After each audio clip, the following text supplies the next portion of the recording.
Hi, welcome back to Guitar with Rob. Once again, I am Rob from the Discoveries program at PathPoint. And for those of you just tuning in, I have some earlier videos that go into the basics of the guitar itself and also learning how to play just some note names. This third lesson is going to be about learning some of the chords so you can create more than just one note with the guitar, but sometimes you could play as many as all 6 strings at once. So I'm going to teach you 3 of these chords today. Chords are spelled C-H-O-R-D-S, and these are what gives you more of a thorough sound for the guitar. A lot of times if you hear rhythm guitarists, they tend to play more chords. I'm actually more of a rhythm guitarist myself. I'm actually very jealous of some of these lead guitarists who can shred like... I'm not quite there yet, but again, you don't need to be an expert to play guitar. Anybody can play guitar, and sometimes it's always good to just start with the basics. So again, the last lesson we covered just one note. I'm going to teach you 3 of these chords today, and the first one is very simple. It's going to be what's called an E minor chord. This is actually the very first chord I learned, and you're only going to need 2 fingers. You only need 2 fingers to play this.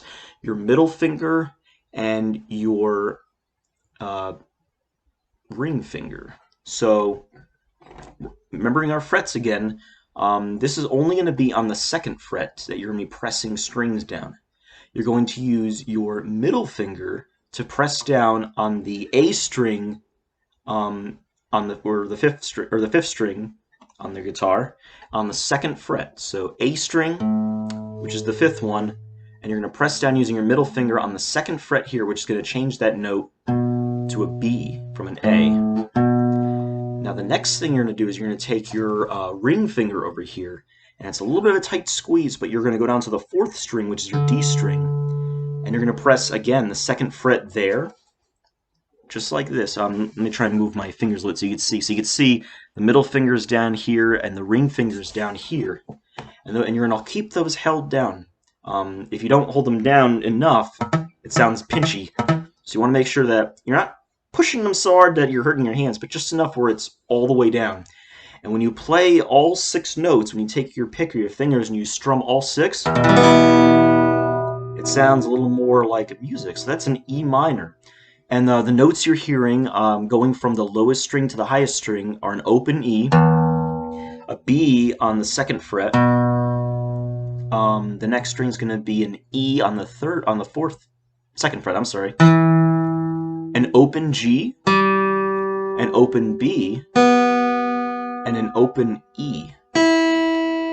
And so when you play them all together, it sounds a little like a minor song, like a sad song. But it's an easy chord, it's just 2 notes, and you can even just strum it a little bit. If you just learn how to play this one chord, sometimes you can just make up a 1-chord song as you please. Sitting alone in my house, playing guitar, and already you'll get people dancing and grooving like, ooh, someone's playing something nice and moody. But one thing you could also do is you can take that. The reason it's called a minor chord is because it sounds a little on the sad side. So what if you wanted to make it happy? Well, if you notice, our pointer finger over here has been not used yet. We're going to do a little tricky move. We're going to take this pointer finger and we're going to take our G string, which is the 3rd string. It's the 3rd highest string. We're going to take our index finger and put it on the 1st fret, not the 2nd frets, the 1st fret of that G string, right here. It's kind of hard to see. You don't want to, yep, just like this. So you're going to have your pointer finger on the 1st fret of your G string, or your 3rd highest string, and you're going to have your middle finger and your pointer finger on the A and D strings, or your 5th and 4th strings on their 2nd fret. So you're actually going to keep, so for the E minor chord, you already have these 2 fingers on here. All we're doing is we're taking this pointer finger and putting it on the 1st fret of the G string, and already just 1 single note. The song, it's a happy E chord, an E major chord. I woke up, fell out of bed, I dragged a comb across my head. And what's kind of cool is you can take this finger, this pointer finger on and off and change it from a major chord to a minor chord as you play. So watch this finger, it's going to move up and down. Major, here comes minor.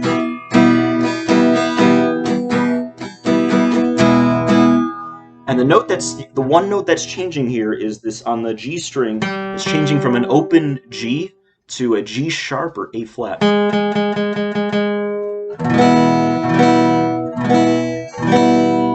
Just like that, pretty simple. So let's give our fingers a little bit of a rest, shake it off, just like Taylor Swift said, shake, shake, shake it off. We're going to do one more chord, and this one is actually only going to involve 4 strings. It's going to involve your D string, your G string, your B string, and your high E string, the first string. And it's going to involve these same 3 fingers. We're going to do what's called a D major chord. And again, it only uses 4 strings. So the 5th and 6th one here, if you want, you can either just carefully try not to play them, or you can put your thumb just very, very, very gently on the tops of these. And when you do that, it mutes them. It makes them sound pinchy again. So we won't need those. So this, you're going to make sort of like a little shape, like a little bit, almost like an upside down triangle to make this chord. So first thing we're going to do is we're going to take our pointer finger and we're going to put it on the 2nd fret of our G string. And that's going to change the note to an A. From a G to an A. Going back, just to backtrack a little bit, your D string, the 4th one, is going to be open. This is going to be the lowest note of this chord. And then with this pressed, it changes this to an A. And then in order to do our next one, it's easier, I find, to take your middle finger and put it on the 2nd fret of the E string, like this. And this changes on the highest string from an E to an F sharp. And last, we're going to take our pointer finger and put it on the 3rd fret on the B string. And we want to carefully make sure we're not touching the E string with this finger. Sometimes it's hard to do that, but when it happens, it can pinch the string a little bit. So that changes the B string from a B. Oops. See, just like I said, you don't want to pinch it. From a B to a D.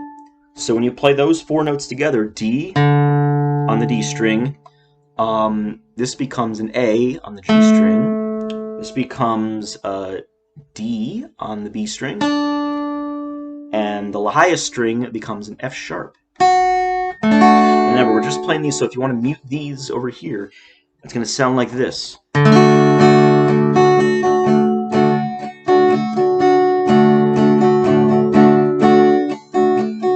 Little darling, it seems like but you get the pictures. And if you look kind of on the guitar, you can see the way it's positioned is that these 2 are next to, or not quite next to each other. This one's on the 3rd string, this one's on the 1st string, and this one is on the 2nd string.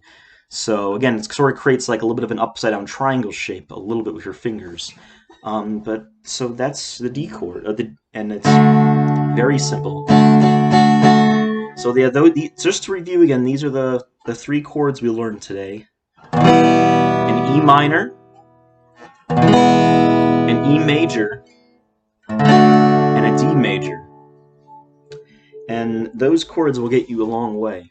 On our next lesson, I want to go over a couple more chords. And maybe eventually we'll get to a point where we can play a couple songs, including the song I'm playing in the intro, which is Good Riddance Time of Your Life by Green Day, which is also the very first song I learned to play on guitar. So those lessons will come soon. In the meantime, just practice with the lessons you have, and always experiment. There's no wrong way to play a guitar, and you can always just try it out yourself and see what happens. Until then, this is Rob, and keep on rocking.